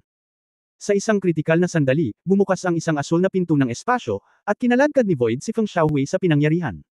Bayaw! Nakita ni Feng Xiaohui sa isang sulyap na si Ye Fan ay nasa bingit ng pagbagsak, na parabang malapit na siyang makoma, at ang kanyang mukha ay mapatla. Hindi pa siya nakatagpo ng ganitong uri ng labanan, ngunit siya ay nababalisa, na may matinding pakiramdam na gustong protektahan si Ye Fan. Puno pa rin ako ng lakas at buong lakas na inilabas ko. Isang hindi nakikita at walang kulay na hadlang na hamarang sa espiritual na kapangyarihan ng bumukas at bumalot kay Ye Fan. Sa sandaling ito, ang nagngangalit na mga alon ng Eternal Heaven ay tumawid sa hadlang, na nagdulot ng marahas na panginginig ng boses. Hinawakan ni Feng Xiaohui ang kanyang ulo sa kanyang mga kamay, nakaramdam ng sigla, ang kanyang mukha ay naging asul, ang kanyang mga labi ay pumuti, ngunit siya ay nakahawak pa rin sa kanyang mga ngipin. Lucifer. Angle si Void. Nagising si Ye Fan na parang panaginip, ang paghihiwalay ng mental power na ito ay nagbigay sa kanya ng pagkakataong huminga. Itinaas niya ang kanyang. Bigla siyang nagpatawag ng isang itim na higanteng espada sa kanyang kamay, at gumalaw sa gilid sa ilalim ng kanyang mga paa, iniiwasan ang pangunahing puwersa ng walang hanggang langit. Matapos ang hanay ng pag-atake, ang kamay ni Ye Fan ay kumislap ng liwanag ng espada. Dawn. Oo. Ang figure ng Fan ay tumawid sa isang nakasisilaw na ginintoang pula na after image, at isang espadang kumikinang na parang mahabang bahaghari ang tumawid sa malakristal na katawan ng propeta. Sa magulong silid, hamupa ang marahas na kaguluhan sa pag-iisip. Ang propeta ay nanigas. Doon, tila hindi siya makapaniwala sa nangyayari sa kanyang harapan, anong nangyayari? Bumagsak ang boses, at ang mahiwagang kristal na katawan ng Eternal Heaven ay nabasag sa hindi mabilang na mga butil ng kristal at nahulog sa lupa. Tumakbo, nagpakawala ng mahabang buntong hininga si Fan at bumagsak sa sahig, pawis na nakatingin kay Void at Feng Xiaohui, ngumingiti, napakapanahon. Xiaohui, mahusay. Nang hindi naghihintay ng sasabihin ni Fan pagkatapos magtapos, namuti ang mga mata ni Feng Xiaohui, at diretso siyang bumagsak sa lupa. Kabanata 1877 ang huling pag-asa. Xiaohui. Oo. Agad na nagyelo ang puso ni Fan, at mabilis siyang sumugod. Matapos suriin ang pulso ni Feng Xiaohui, nalaman niyang napakahina ng pulso, ngunit ito ay sanhi ng sobrang overdraft, at walang panganib sa kanyang buhay. Nakahinga ng maluwag si Ye Fan. Kung namatay si Feng Xiaohui para tulungan siyang harangan ng Eternal Kingdom, paano niya ipapaliwanag sa pamilya ni Feng Yaoying? Tinakpan ni Void ang kanyang ulo at sinabing may paghanga, ang kakayahan ng batang ito, bagamat mukhang napaka-passive, ay talagang kalaban ng mga espiritual na spell, at maaari talaga nitong harangan ang Eternal Heaven Forbidden Spell. Oo, napakaswerte ang kakayahan ng depensa ng Tejang ng manok, ay masasabing napakaswerte. Nang magising siya ng paggamot, hindi ko inaasahang tutulungan ako ng ilang beses ng sunod-sunod, same time na buntong hininga si Ye Fan. Hindi ito swerte. Ang kabaitan ay ginagantimpalaan ng mabubuting gawa. Kung hindi ka tumulong, baka lagi siyang nasa vegetative state, Void said. Ngumiti lang si Fan, ngunit itinago ito muli, at same time na sinabi, hindi pa tapos. Nagsisimula na ang tunay na labanan. Sumimangot din si Void, talagang balak mong pumunta sa North Pole mag-isa, kasama ang hari ng Dharma. Mapagpasyahang labanan. Kung siya man ang sugo ng Ether o ang hari ng Doom, ang kanyang lakas ay hindi mapag-aalinlanganan, at ang iyong lakas ng pag-iisip ay talagang isang kahinaan. Tumingin si Ye Fan kay Feng Xiaohui, at sa totoo lang, kung hindi ginulo ng propeta ang bayaw na ito sa ganoong kahinaang kalagayan, marahil ay makakatulong sa kanya ng kaunti ang kakayahan ni Feng Xiaohui. Ngayon, kung gusto niyang labanan ng mental attack, maaari lamang siyang umasa sa mga teknolohikal na produkto ni Chu Yunyao at ang taong napakahalaga sa kanya. Ubus na ang oras, Void, ilang beses ka makakapag-teleport? Tinanong ni Ye Fan ang kanyang ulo. Walang bisa. Ngumuso ng bahagya, masyado mo akong minamaliit. Pagod man ako, kaya kung panghawakan ng buhay at kamatayan ng buong mundo. Tsaka simpleng teleportation lang, walang away, at hindi masyadong malaki ang konsumo. Sabihin mo sa akin, saan ka pupunta? Mapait na ngumiti si Ye Fan, wala siyang pagpipilian, kailangan niyang magmadali, at ang teleportation ng Void ang pinakamabilis. Kung ganoon ay tatanggapin ko, dalhin mo ako sa Purgatory Island. Saglit na natarante si Void, ngunit hindi na nagtanong pa, agad na dinala si Ye Fan at ang walang malay na si Feng Xiaohui sa Purgatory Island.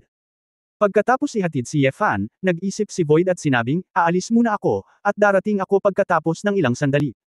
Oo. Walang oras si Fan na mag-alala tungkol sa kung saan siya pupunta, tumanggo at inakay si Feng Xiaohui sa kastilyo. Sa ngayon, ang Purgatory Island ay pumasok na rin sa state of first level alert. Inaatasan ni Sally Ye ang iba't ibang departamento ng Inferno na magsagawa ng mga pandaigdigang operasyon at supuin ang mga kaguluhan sa iba't ibang lugar. Oo. Pumasok si Fan sa buong kastilyo at dumiretso sa opisina ni Sally Ye. Hari, kamusta? Tumingin si Sally kay Ye Fan na kinakabahan. Narinig niya ang balita mula sa kabilang panig ng venue na si Ye Fan at ang propeta ay may digmaan, at naputol ang komunikasyon. Siya ay labis na nabalisa.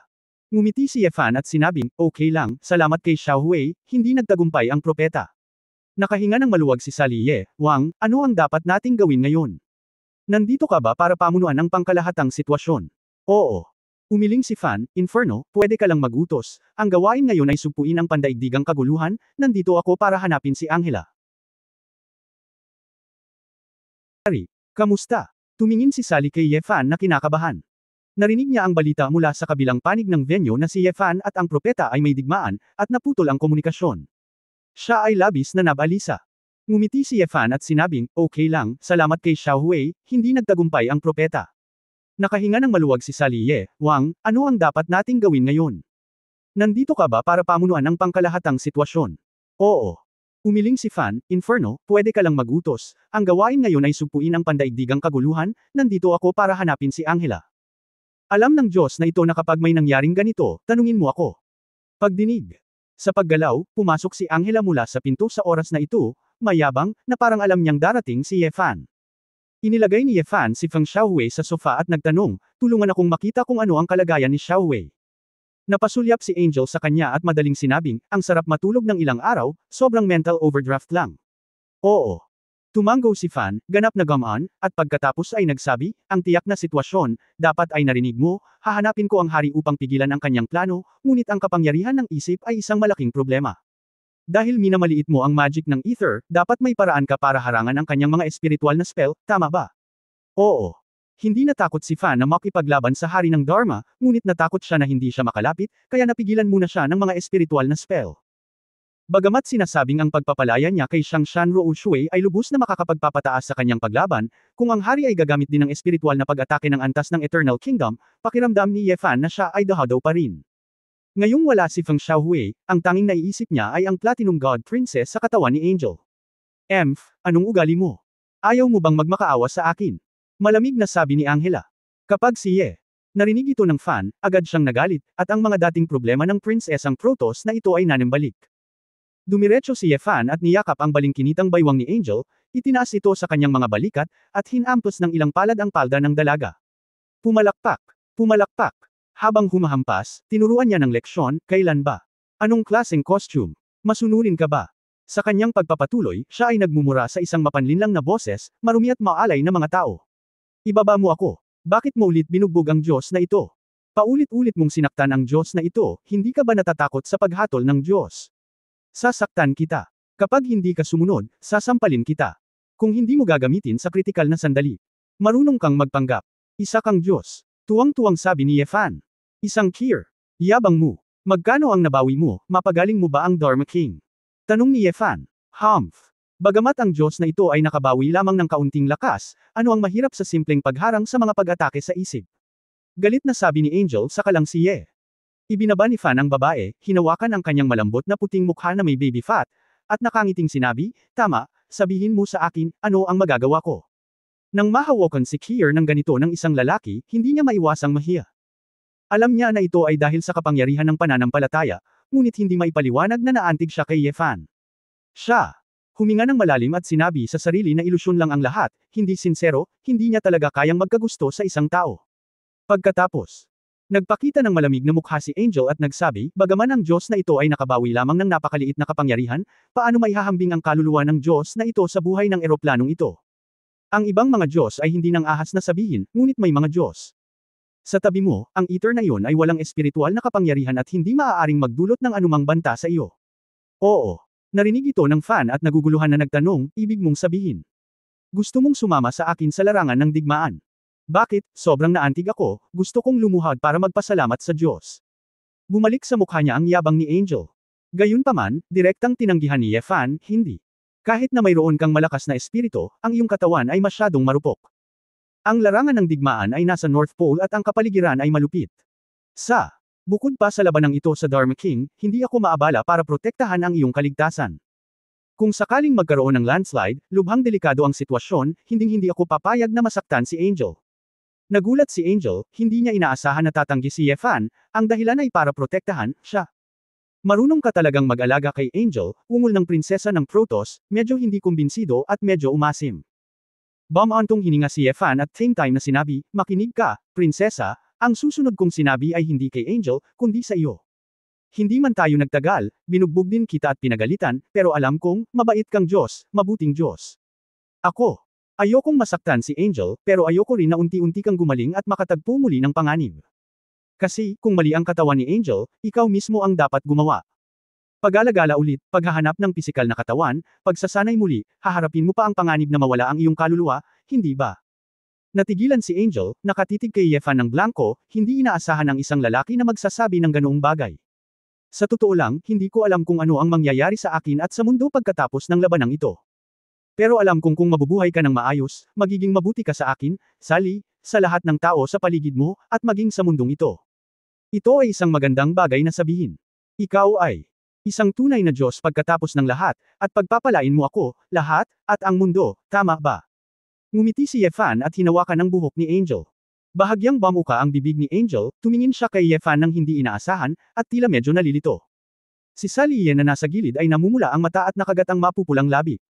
Narinig niya na hindi lubos na sigurado si Ye Fan na makakaligtas siya sa labanang ito.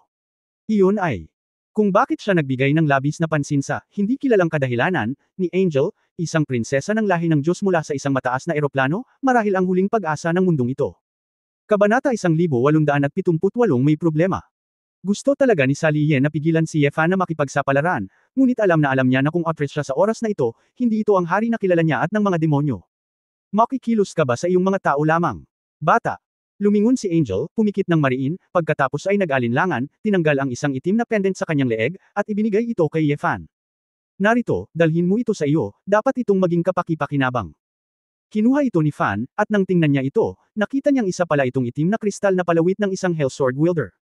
Ano ito? Sinabi ni Angel, ang Diyos na ito ay nagtitipon ng kapangyarihan ng pananampalataya. Sa pamamagitan nito, makakapagbigay ito sa iyo ng tirahan sa loob ng mahabang panahon. Tungkol naman sa kakayahang magpumilit gaano katagal ay depende sa kung gaano kalakas ang iyong kalaban. Kapag si Ye, narinig ito ng Fan, ito ang gusto niya. Naisip niya na imposible para sa kanya na labanan ang hari ng Dharma, at ayos lang kung maikli ang oras. Hehe, salamat Her Royal Highness sa anteng-anteng na ibinigay ko sa akin, tatanggapin ko ito ng mabuti, sabi ni Ye Fan na may dilat ng ngiti. Sa kanyang mga kamay sa kanyang likod, tumingin si Angel sa malayo at tumalikod at sinabing, ikaw. Kailangan mong bumalik ng mag-isa at ibalik ito sa Diyos na ito gamit ang iyong sariling mga kamay, ito ay ipinahiram lamang sa iyo. May banayad na tingin sa mga mata ni Ye Fan. Bagamat mukhang mayabang ito ay isang taos-pusong kabaitan. Umaasa siya na babalik siya ng buhay. Huwag kang mag-alala, may utang at may bayad. Hindi mahirap mangutang ulit, naiintindihan ko. Inalog ni Ye Fan ang itim na kristal na pendant at isinuot ito para sa kanyang sarili. Sa sandaling ito, mabilis na naglakad palabas ng pinto ang figure ni Niewuyo. Ikaw Fan. Anak ko. Si Niewuyo ay mukhang balisa, hinawakan ang mga balikat ni Ye Fan, at nagtanong na may basang mga mata, kailangan mo ba talagang umalis? Sabay-sabay nating pag-usapan, baka may iba pang countermeasures. O hayaan na ang ether na iyon ay bumagsak, marahil ang mundo ay magiging maayos, marahil ito ay mabibigo. Oo. Tumingin si Fan kay Niewuyo at bahagyang ngumiti, Nay. Alam kong nag-aalala ka sa akin, pero hindi ito sugal, hindi natin kayang sumugal. Ngayon bawat minuto ng pagkaantala, hindi mabilang na mga tao ang maaaring mapatay. Pinatay ng cosmic rays, ang ekolohiya ay nasira ng husto, hindi na ito mababawi, at ang planeta ay nawasak. Ayokong maging bayani, ayokong maging tagapagligtas, ngunit walang paraan. Kailangan kong protektahan ang aming tahanan. Alam kong seryoso ito, pero, hindi alam ni Niewuyo ang sasabihin, at tumingin kay Ye Fan na may luha sa kanyang mga mata. Huminga ng malalim si Ye Fan at niyakap siya ng mahigpit. Niyakap niya ang kanyang ina, ayos lang, okay lang. Kaunting panahon pa lang tayo magkakilala, at marami pang dapat gawin, di ba? Niewuyo. Niyakap din ng mahigpit si Ye Fan, tumanggo at sinabing, oo. Kaya dapat bumalik ka ng maayos, dapat. It's a word, ngumiti si Ye Fan at pinunasan si Niewuyo gamit ang kanyang hinlalaki. Pinunasan niya ang kanyang mga luha.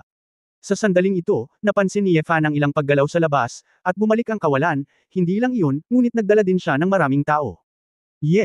Bumaba si Fan kasama sina Niewuyo, Sally Ye at Angela sa bulwagan, Su. Hawak ni Qingzo si Tuan-Tuan, kasama sina Chu Yunyao, Shi Lanyu, Ning Zimo, Feng Yaoying, Du Yuner, Shu Lingshan, Ji Wanqing at iba pang babaeng nakatayo sa tabi niya. Ikaw Fan. Nakita niya ang mga asawa, anak at mga katiwala sa kanyang harapan. Ang mood ay lubhang komplikado. Sa pagtingin sa pagod na Void, hindi ko mapigil ang umiyak at tumawa, umalis ka, dalhin mo lang sila dito. Namutla ang mga labi ni Void at sinabing. Bagamat hindi ito magiging buhay at kamatayan, ngunit sa palagay ko. Dapat gusto mong makita silang muli, ito ay magbibigay sa iyo ng higit na lakas ng loob. Hindi ako nagkukulang ng lakas ng loob kapag pumunta ako sa larangan ng digmaan, pero salamat pa rin. Sabi ni Ye Fan na may time ng ngiti. Talagang gusto niyang makita muli ang mga babae, ngunit wala siyang oras sa orihinal, at ang Void ay nakatulong sa kanya ng malaki. Tatay. Tumakbo si Tuan-Chuan kay Ye Fan at yamakap sa kanya, ang kanyang inosenteng mukha ay medyo hindi mapakali, saan ka pupunta, tatay? Hindi ba napakadelikado? Niyakap ni Ye Fan ang kanyang anak at hinalikan ito sa pisngi. Pagkatapos ng isang subo, ngumiti siya ng mahina, masunurin ka sa bahay, hintayin mo na lang na bumalik si tatay. Magiging masunurin si Tuan-Chuan, iniunat ng maliit na mabilog na babae ang kanyang maliit na daliri, kung gayon dapat bumalik din si tatay, hilahin ang kawit. Oo. Nag-alinlangan si Fan, pagkatapos ay hinayla ang kawit kasama ang kanyang anak na babae ng nakangiti. Ibinaba. Ang mga bola, lumapit si Ye Fan kay Su Qingzo at sinabing, asawa, ang pamilya. Huwag kang ang magsalita ng kalokohan, ano ba ang dapat mong ipaliwanag? Hindi naman sa hindi ka nababalik, di ba nangako ka lang sa anak mo? Tsaka hindi ka pa nag-propose sakin. Huwag mong subukang maging bastos. Saway ni Su Qingzhou na may kislap sa kanyang mga mata. Si Ye Fan ay hindi nakaimik, nakangiting alam, at tumango. Tumingin siya sa mga batang babae sa tabi niya, at nang makita niyang parang umiiyak silang lahat, hindi niya napigil ang napahiya na sinabi, huwag mong gawin ito, hindi ako mamamatay. Si Dharma King iyon. Natatakot ako sa akin, ngunit hindi sa natatakot ako sa kanya. Ito ang pinakamaganda, kung hindi ay mamamatay ka at mag-iiwan ng isang tumpok ng gulo, at ako ang pinakapagod. Si Chu Yunyao ay mukhang kalmado. Ang mga sulok ng Ye. Napaawang ang bibig ni Fan, iniisip sa sarili na gulong-gulo na siya.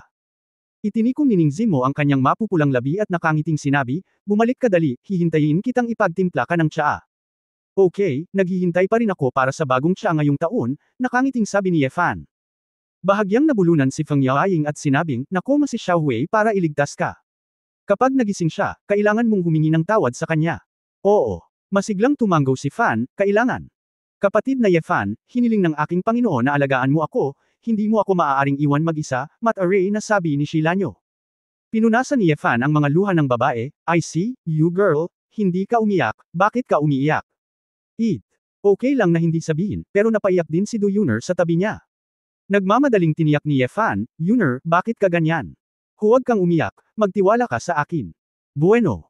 Tiyak na pagpapalain ni Pangulong Li si kapatid na Ye Fan, tumango si Du Yuner. Pagkatapos ng lahat, si Shu Lingshan. Mapait na ngumiti si Fan, hindi. Kung tungkol dito, Lingshan. Pag-uusapan ko ito pagbalik ko. Boss. Isang pamilyar na boses ang nagmula sa labas ng pinto, at isang lalaking may maalikabok at tan na balat ang pumasok na may dalang backpack. Matandang Exi. Hindi pinansin ni Ye Fan, nakita niyang bumalik si Exi Lin Yuan, at nagulat na sinabi, bakit ka naririto bigla? Nakipagkamay si Exi Lin Yuan kay Ye Fan, at isang time ng ngiti ang lumitaw sa mukha ng maraming pagbabago, kilala kita kung gusto mong pumunta sa isang malaking larangan ng digmaan, sa palagay ko babalik ka sa Purgatory Island, at magmadaling bumalik na may 100,000 na apoy, ngunit sa kabutihang palad hayaan mo akong makahabol. Talagang predictable ka, tumango si Ye Fan at sinabing may kaluwagan, tingnan mong mabuti. Oo, gamaan din ang loob ko. Boss, may isang bagay akong gustong kumpirmahin sa iyo, mataimtim na sinabi ni Exi Lin Yuan. Ano? Nalaman ko ang sitwasyon mula sa balita at sa mga kapatid sa Inferno.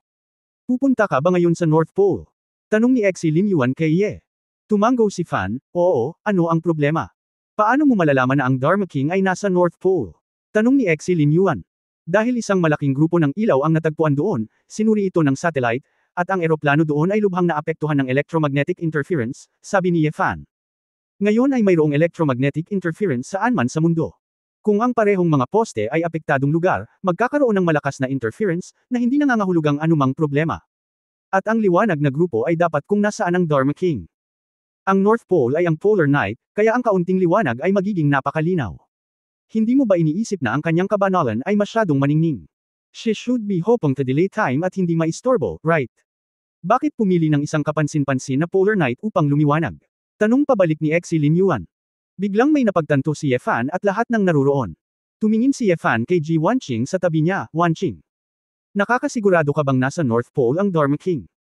Umiling si Ji Wanqing at humihingi ng tawad, bagaman kasama ko siya dati, hindi ko maintindihan ang mga spelling na iyon, kaya wala akong kakayahang mag-espiya sa kanya, kaya mapoprotektahan ko lang ang aking sarili sa pinakamahusay na paraan. Kaya, hindi ko alam ang kanyang mga partikular na plano. Nabalitaan ko rin mula sa iyo na siya ay nasa North Pole, at akala ko ay nakumpirma na.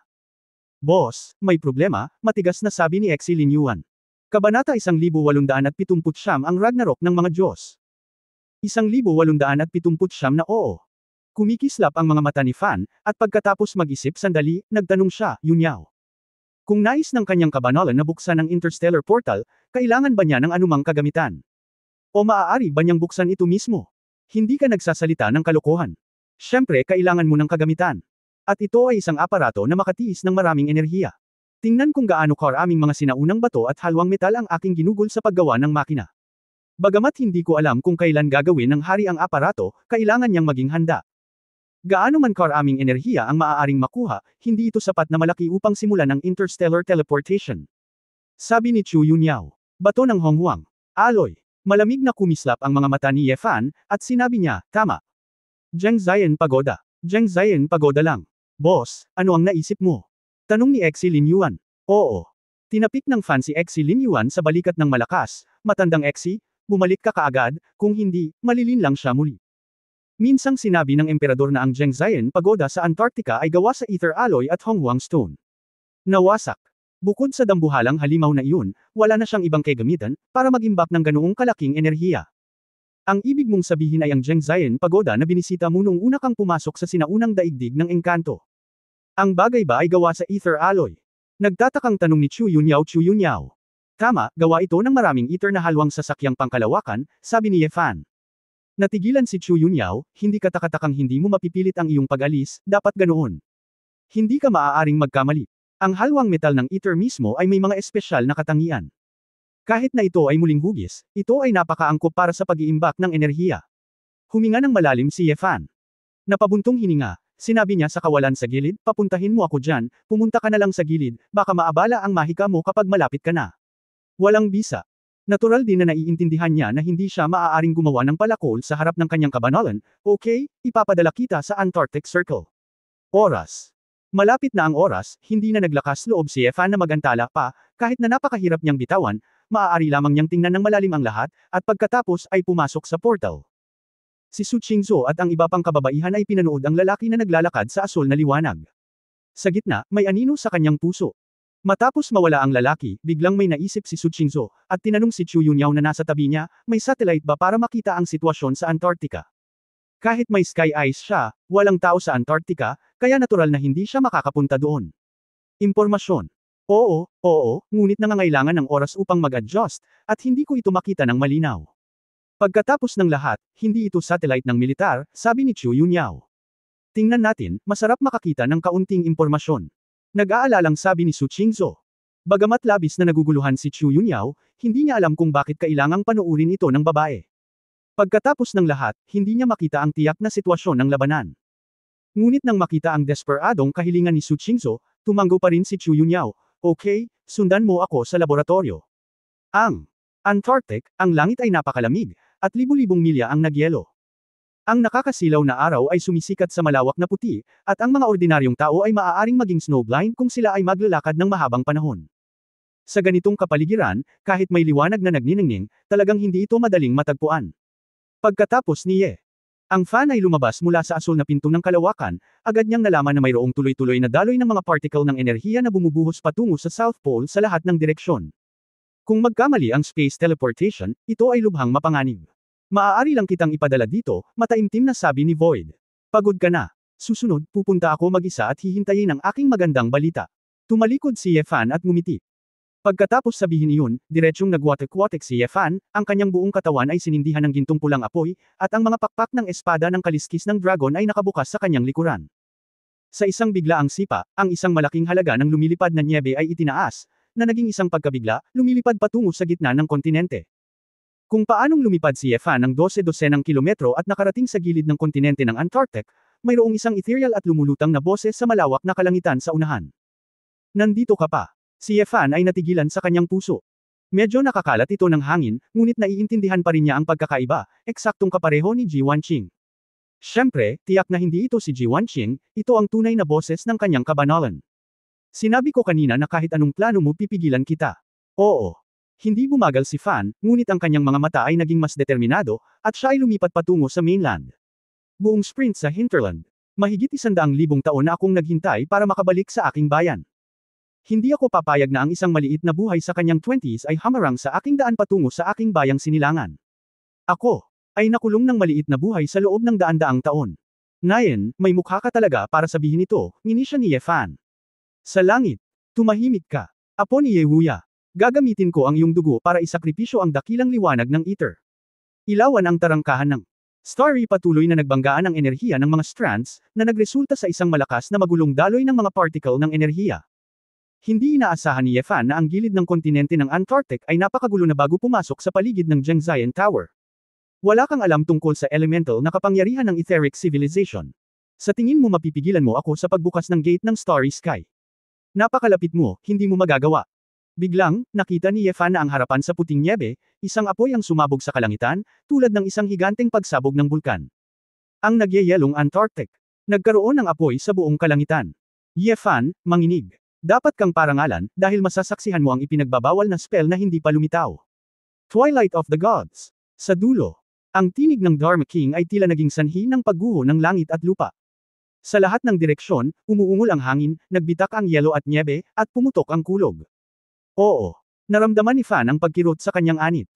Hindi niya inaasahan na ang pinakahuli sa tatlong ipinagbabawal na spell sa alamat ng Doomsday Kingship, ang Twilight of the Gods, na narinig lamang ang pangalan, ngunit hindi alam ang mukha nito, ay talagang hahayaan siyang makita ito.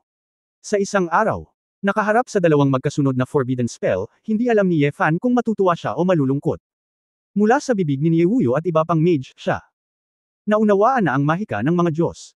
Kung ang katawan ng Dharma ni Nidhogg at ang walang hanggang kaharian ng langit ay kumakatawan sa dalawahang taluktok ng pisikal at espiritual na kapangyarihan, kung gayon ang Ragnarok ng mga Diyos ay ang pinakahuling mahika sa lahat ng aspeto. Ang alamat ay may. Ito na ang ipinagbabawal na spell na ito ay sapat na upang sirain ang mundo, ngunit dahil kadalasan ay hindi kinakailangan na gawin ang hakbang na ito, at nangangailangan ito ng napakalaking elemento ng mahika, walang mago ang maaaring gumamit nito, ito ay isang teoretikal na pag-iral lamang. Gayunpaman, ang forbidden spell na ito ay totoo, ito ay may matatag na batayan, at maraming mga detalye na naitala sa Deity Magic Seminar. Ngayon, ang Dharma King of Doom ay nakakuha ng malaking bilang ng mga elemental na particle mula sa lupa sa tulong ng Spirit-Inducing Array, at sa wakas ay inilabas ito. Tiningnan ni Ye Fan ang napakalaking apoy na patuloy na dumadaloy sa langit sa kanyang harapan, na nagpapakulay ng pula sa kalangitan, at ang mabangis na apoy ay mabilis na naging isang mabangis na higanteng apoy. Sa higanti. Naglalagablab na higanti, Silter. Oo. Ang Fan ay kumbinsido na ang ipinagbabawal na spell ay totoo. Kapag nailabas na, ang mga maalamat na Diyos at higanteng ito ay lilito ng magkasama at sisir sa mundo. Kung gusto niyang pigilan ng Doomsday King, kailangan muna niyang maranasan ang takip silim ng mga Diyos, ang pagsubok ng isang mythical epic war. Kabanata 1880 Epic War. Noong 1880, hindi makayanan ni Ye Fan na masyadong mag-isip. Ang higanteng apoy na tila nasa unahan ay nagbukas na ng isang pares ng mabangis na escarlate na higanteng mga mata at yumuko sa kanya gamit ang isang espada. Ang elemental na kapangyarihan na dala ng ipinagbabawal na spell na ito ay hindi na kasing simple ng mataas na temperatura. Kahit na si Ye Fan, na nagkawatak-watek sa ikalawang antas, ay hindi makalaban sa ganoong pag-atake, tulad ng hindi niya kayang tanggapin ang pulang lotus at apoy ng phoenix ni Xiao Ru, kung hindi, siya ay masusugatan ng gusto. Ito. Ang naglalagablab na higanteng espada ay tila hinahati ang buong mundo sa kalahati, nag-streak ng pulang ilaw na daanan, at bumagsak ng gusto patungo kay Ye Fan. Bagaman, ang higanteng apoy ay napakalaki, hindi nito binabagalan ang bilis nito, at ang bilis ng espada ay kasing bilis ng kulog. Ang saklaw na sakop ng higanteng espadang ito lamang gayunpaman. Mas matulin at marahas pa rin ang mga pakpak ng dragon scale na espada ni Ye Fan. Lumipad siya ng paalang at tumawid sa isang arko. Matapos iwasan ang suntok, ang itim na higanteng espada sa kanyang kamay ay kumislap ng gintong pulang apoy. Ang bukang liwayway Chenxing. Umikot si Ye Fan sa hangin at inihagis ang higanteng espada, tulad ng isang nakasisilaw na kometa, hinayla ang mahabang buntot nito, at marahas na inatake ang dibdib ng higanteng apoy. Boom! Ang marahas na pagsabog ang umalingaw sa mga tainga ni Ye Fan, at ang dibdib ng higanteng apoy ay pinasabog ng isang butas na 12-dosenang metro ng bituin sa umaga. Ngunit ang sumunod na eksena ay hindi nakapagsalita kay Ye Fan. Nakita niya na ang butas ay mabilis na nagpasiklab ng apoy at nakabawi tulad ng dati, nang hindi napinsala ang higanteng apoy. Oops! Biglang napagtanto ni Ye Fan na ang Dharma King of Doom ay patuloy na sumisipsip ng enerhiya ng lupa, at maaari niyang ipagpatuloy ang paghahagis ng Ragnarok upang ibalik ang makapangyarihang elemental na nilalang na ito. Ang apoy Ye. Pakiramdam ni Fan ay hindi siya mag-aaksaya ng oras sa pakikipaglaban sa mga summoning elements. Hanggat mahanap niya ang hari ng Dharma at talunin ang ugat, maaari niyang basagin ang ipinagbabawal na spell. Habang nag-iisip si Ye Fan, nasuntok na ng Flame Giant si Ye Fan. Itong malaking apoy na kamao na parang tuktok ng bundok ay nagpaunawa kay Ye Fan na huli na para umiwas. Pagbasag ng magaan na espada at kalasag. Isang siksik na espada at kalasag ang natipon sa harap ni Ye Fan. Kasabay nito, pinakilos niya ang walang kapantay na layunin ng espada, at biglang bumukas ang isang golden sword intent round shield. Bang! Ang magulong heat wave ay sumabog sa isang pulang bilog ng apoy, tulad ng isang malaking paputok na namumulaklak sa kalangitan. Habang hinaharangan ng ilan sa mga elemento ng apoy, isang malaking bilang ng mga maiinit na elemento ang sinipsip sa higanteng kalasag. Ikinalat ni Ye Fan ang kanyang espada at kalasag at itinulak ng malakas gamit ang isang kamay. Kontra-atake. Ang kapangyarihan ng elemento ng apoy sa sword intent shield. Naabsorb pa lang, ginagawa itong isang nakakapasong gininto ang pulang sinag, tulad ng baril ng tren, diretso sa braso ng higanteng apoy. Boom! Gitling! Ang isang higanteng kamao ng higanteng apoy ay direktang nabasag kasama ang maliit na kalahati ng kanyang braso. Dati, Maaaring makabawi ang kamay ng higanteng apoy, pina-vibrate ni Yefan ang kanyang mga pakpak ng espada at dumaan sa kaliwang bahagi ng higanteng apoy. Tapos na. Ang gusto niya lang ay umiwas. Huwag mag-aksaya ng oras sa isang elemental na halimaw dito. Ngunit lumipad si Yefan ng mahigit ilang daang metro, ngunit may nagyayelong bagyo sa unahan. Woo! Ang madilim na sigaw ay nagmula sa isang malaking maitim na bibig. Behemoth na kasing laki ng flame giant, na ang buong katawan ay parang mga glacier at mga tinek ng yelo. Mula sa puting mundo, tumayo si Wei Ran. Ito. Ang higanteng nababalutan ng hamog na nagyelo, na may isang pares ng puting tatsulok na mata, ay malinaw na nasa South Pole na -10-10 degree, ngunit ang temperatura sa paligid ng katawan nito ay higit na doble. Ang Frost Giant. Oo. Kinagat ng fan ang kanyang mga ngipin at nalaman na halos imposibleng lumipad ng direkta sa ibabaw. Ang Dharma King of the Doomsday ay malinaw na nagtakda ng maraming paghihirap at hindi siya hahayaang madaling makalapit sa Zhengzhien Pagoda. Kahit ikaw. Masyadong malaki ang Antarctic, paikot-ikot ako ng ganito, hindi ko alam kung kailan ako makapasok sa core area. Umalis ka na. Oo. Ang fan ay umungal, tinawag pabalik ang itim na higanteng espada, hindi natatakot sa umuungol na yelo at hangin ng nyebe, nanginginig ang mga pakpak ng espada, at inindayog ito patungo sa Frost Giant. Ito. Ang napakalaking lightsaber ay tila pinupunit ang langit at bumagsak sa katawan ng Frost Giant. Klang-klang. Hindi mabilang na malalaking ice cube ang nahulog, na parang isang malaking bato ng yelo ang direktang nawasak. Ngunit ang Frost Giant ay hindi magalang, ang isang malaking kamay ay patuloy na lumalaki sa hangin, at hinampis niya si Yefan. Bang! Nahulog si Yefan na parang bulalakaw, bumagsak sa yelo at nyebe na mahigit 10 metro ang lalim. Bagamat may sword intent si Yefan na protektahan ang kanyang katawan, hindi niya sinaktan ang kanyang mga buto, ngunit nalaman niya na kahit na hindi siya masaktan, napakahirap na makalusot ng ganito. Ang nabasag na katawan ng hamog na nagyelo. Boom! Ang yelo at nyebe ay natunaw at sumangga ng husto, at ang higanteng espada ay lumikha ng isang mainit na lawa. Lumipad sa hangin si Yefan at iniwasan ang espada. Kasabay nito, nakita niya ang isang kamay na natatakpan ng mga icicle mula sa Frost Giant at tinapik ito. Oo. Ang fan ay tumalon sa hangin, iniiwasan ang napakalaking sampal na ito, at kasabay nito ay nagpaplanong subukan kung kaya niyang lumipad mula sa isang mataas na altitude. Ngunit lumipad lang si Yefan.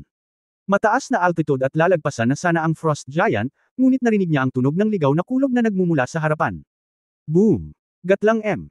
Ang kalangitan ay makapal na natatakpan ng maitim na ulap, at ang mga kulog na liwanag ng ginto, asul, lila, at puti ay parang hindi mabilang na kulog at kidlat na mga dragon na nagsasalubong sa mga ulap.